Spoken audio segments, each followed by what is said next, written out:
Your game? Yeah, I'm the studio director at Hell Byte. So can you talk me a little bit through your game? Absolutely. So we are a dark fantasy round-based first-person shooter. If you ever played classic round-based games like COD Zombies, Go Ritual, it'd be right at home with your audience sort of thing. But we're changing it up through our dark fantasy, grimdark aesthetic inspired by Bloodborne and Doom. In terms of our combat style, though, we're also taking new liberties there and going with a two-handed system. Got blood magic on one hand, weapons on the other side. Dark Messiah, Might and Magic. Yep. That game that came out. Yeah.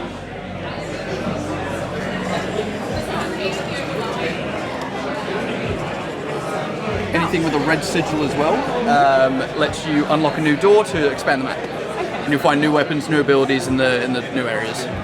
So this is a linear experience, or? So it's round-based, so it's endless, but the map expands in a linear sort of way. You unlock new routes, you create more paths so you can train demons around. Right, so rogue-lite in that fashion? Like you're going to restart and then try and push further each time? Yeah. So you run back to the orb where you died, just behind you, and then you can keep going, that big orb. So this is our pre-alpha demo, which we developed in about 4.5 months, but we've since spent the last year completely redeveloping for 4-player cooperative multiplayer, with more maps, more content, heaps of new mechanics. Yeah. So completely, was you going for 4-player? So is there a story? Absolutely. So with games like this, you really have a discoverable narrative that players search for, where you get the community involved to really sort of hone in and find out what's going on in this world. Why are demons coming for you? And how do you stop it, sort of thing. I was speedrunning the game with my co-founder earlier, just before, and watching him complete our in-run Easter eggs. So we kind of just want to grab some armor, give us some extra protection. Some demons come towards me. So is this a so you're actually in the game now? Yes, yep. So those pickups, are they not, they're just randomly generated? The pickups, the ones that just spawned there, so they drop when demons die on a little sort of randomized basis. This one that I have right here gives me infinite ammo. I can shoot as much as I like, but there's 6 more weapons to find, which are a lot more deadly than the crossbow. So I'm just trying to think about what progresses between runs. So it's your player experience and you being able to get better at the game that really comes through. In this demo at least, for our actual release, we've got long-term progression mechanics where you can craft things outside of game that allows you to bring more resources into each run. So we are pushing the roguelike elements a little further, but that's coming when we release this time next year. So you said, obviously it's PC, but did you say you're on consoles as well? We would love to develop for consoles, probably in 2026 after our release on Steam, and maybe with the support of a publisher, which we are looking for here.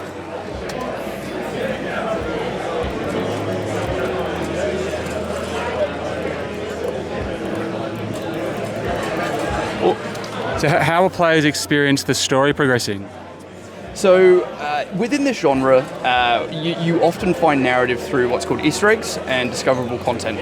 So there is a non-linear narrative across multiple maps that we've been developing that really tells you about the world, who you are as a player, and why the world got this way. And that's something that we're leaving up to the community to really discover. There is an Easter egg in this version of the game right now that tells you a bit more about the lore of the world. Yeah, it's all there for people to find. And you say 4-player co-op? Yes, when we release, it'll be 4-player co-op. Right now, this version is single player, just with the demo. But when we release 4-player co-op. And is everyone an independent entity just shooting their way through, or are there kind of some sort of cooperative moveset strategies that you want to play? So with our blood magic combat system, we are absolutely creating synergies between players. So you could have somebody with what's called blood spikes, something that we'll find inside the map, and then somebody else that uses blood beam, to synergize together to do even more damage to the demons. So right now I'm going to grab the sword ability, Chaos Slicer, and I can swap between my abilities. Right, so now you're dual wielding, it's not magic? Yeah. So it's a magical sword. It looks really cool. But when the game releases, we're doing much more options for blood magic. There'll be plenty more abilities for people to find and set up outside a game to bring into the game as well. And with 4-player co-op in a game like this, is everyone just kind of the same type of role, or are you developing roles? So everybody comes in exactly the same, and it's up to the players to choose their playstyle as they're playing, grabbing the weapon types that they want, the abilities as well, so you can all get that in run progression and sort of curate your build as you want to. Right, so the abilities and the weapons that you pick up by their nature then assign your role? Yeah. So you form your role as you're playing. Everybody starts off with the crossbow and the most basic ability, and you can kind of go from there and start to craft what you're looking to play like. And so with each run though, is there an end game? Is there a boss or something at the end that you do reach? There is bosses that spawn after a certain wave. The next wave that I hit, I will actually start having bosses spawn in front of me. But in terms of an ending, the canonical good ending of the game is to complete the narrative on each map, which allows you to escape. But the bad ending is just to die.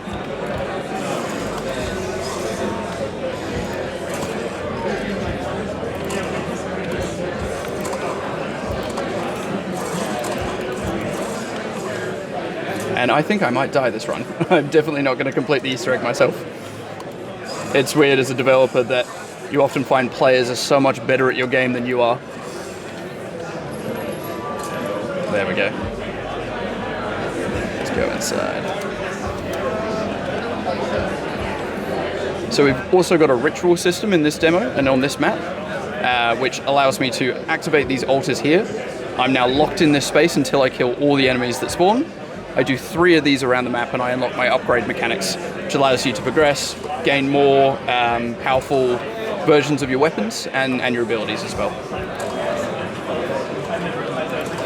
And this is also where we include our death metal soundtracks. So we've worked with a local deathcore band in Adelaide to produce a soundtrack for us.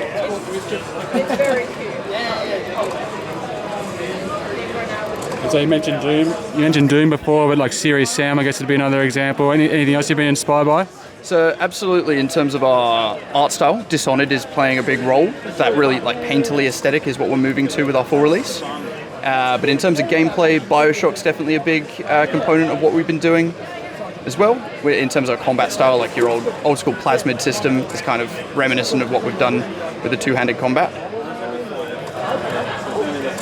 Anything else?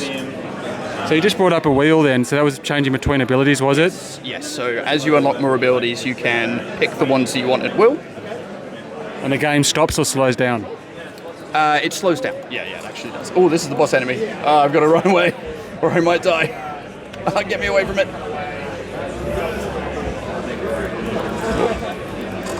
Yeah, so you slow time down when you're in this mode, just to give people a bit extra time to make their choice. Get away with a few things.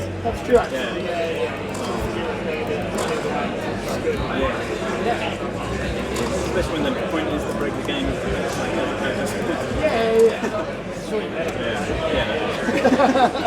don't know how to do it, so you should break some of your wires on your back. Oh god, oh no, oh am I gonna get out of here?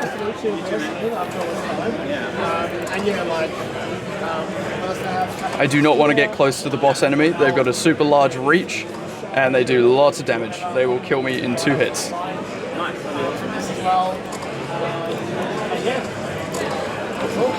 out of ammo. What do I do? Tomorrow and Saturday,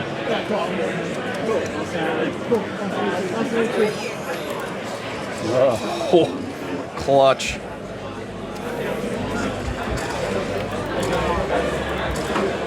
Come on. Ah.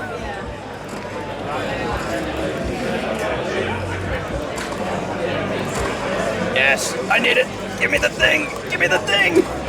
Oh, that kills everything. So sometimes, like I said before, enemies drop blessings, and they come in many different types, and they give you passive buffs. That particular one I got just before kills every enemy on the map, and I needed that right then. So this is another ability as well. If I have some blood, I'll be able to use it when I can get to it.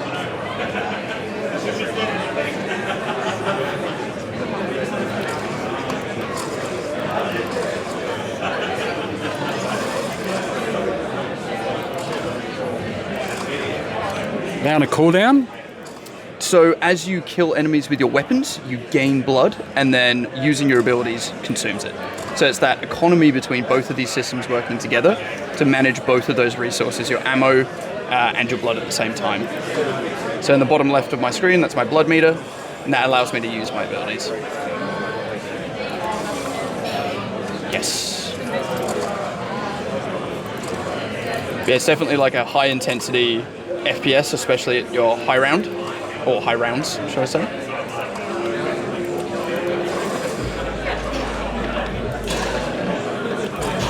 And we've lovingly designed this map to really facilitate round-based gameplay, but also at the same time creating choke points to really push players to move around the map, discover the routes they like the most. And how many different maps do you have? So we'll be releasing with 3, but right now this map is the only one available in the demo. It's called The Beginning of the End, and that ties into the story a little bit. Oh yes, let's go. So this map's based around a gothic, destroyed cathedral. Let's destroy the corrupted heart. And that'll give me access to a new shortcut route that was previously blocked off, so I can now train around the whole map. Let's see if I can do this.